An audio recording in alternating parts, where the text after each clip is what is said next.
The 1985 Farm Bill, which established the modern version of the Conservation Reserve Program, dictated that no county could have more than 25% of its eligible cropland acres enrolled in the program. Later, the Wetland Reserve Program came into existence as another voluntary program designed to protect environmentally sensitive areas, and those acres are to be included when calculating total enrolled. Part of the concern about this program and some of its predecessor programs in the 30s and the 50s was if you take too many acres out of production, you're really going to hurt rural communities. They're going to lose, the production. They're going to, you're not going to have grain going to the elevator. You're not going to have farmers going in and buying supplies and other things there in town. It was trying to find a balance, right, of what's a number that we think still meets those environmental goals and encourages those types of uses and programs, but also isn't going to receive pushback from local, rural, urban communities because they're afraid of what it means for their economic resources within the community. Market to Market filed an open records request to obtain county-level data from the federal government in an effort to ascertain how well the U.S. complies with its rule. Our investigation revealed that for 2019, the sample year, the nation's counties generally succeeded at remaining under the 25% maximum. Only about 1%, or 35 counties nationwide, were in violation that year. Nationwide, that meant 244,000 excess acres were enrolled. If that's multiplied by the $63 per acre national average payment at the time, the estimated total overpaid would have been about $15 million.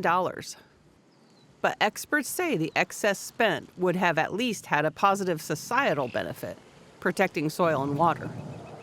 Overall, I don't know that it's a miss, because if the goal is preserving land, it's all of this money is still going to keeping fragile land out of production, protecting it, working towards those issues.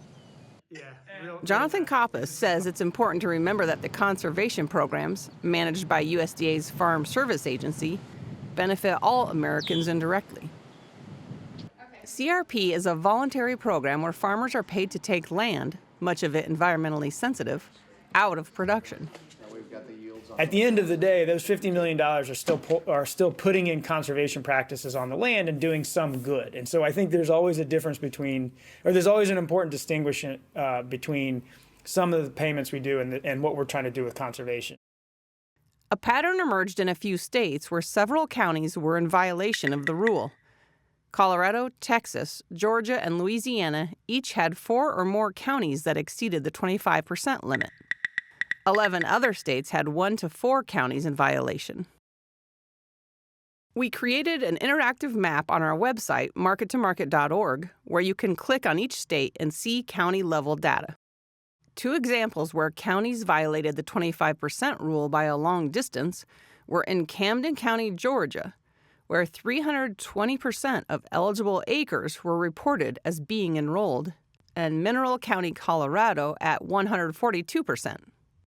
This suggests that ground not considered eligible as cropland was enrolled. A visit to the USDA office that serves Camden County, Georgia, provided little information as to how more than 3 times the eligible acres were enrolled. An official there said he was uncertain as to how it happened. Bailey County, Texas, was reported as having the greatest excess in terms of total acres enrolled beyond the allowed limit. It enrolled 47,393 extra acres, landing at a total of 37%. That means that if the amount paid to landowners was in the lower payment range of $50 per acre, an excess of $2.3 million was spent in just that county.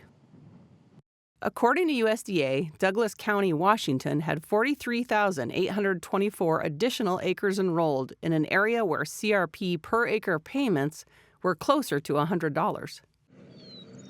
That enrollment of 32% of eligible acres would mean the government spent an excess of about $4.3 million in that county. Zwagerman says it's worth noting that federal policy does allow counties to be granted exemptions to the 25% rule.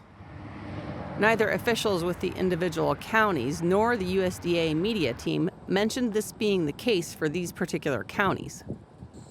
The USDA media team did send an email response saying FSA works to comply with federal policy and uses software to help counties remain in compliance.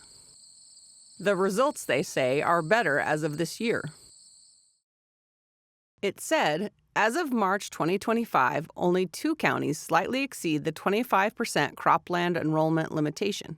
FSA is continuing its work to bring counties into compliance. It's unclear whether the same software now used was in place prior to Market2Market's request.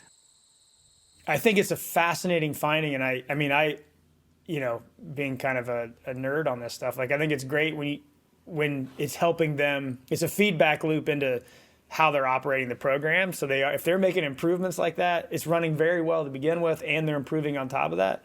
I think that's overall a great example, particularly at a time when there's a lot of focus on kind of beating up federal employees and agencies. It's not like we couldn't use a little good news here and there. For Market2Market, I'm Colleen Bradford Krantz.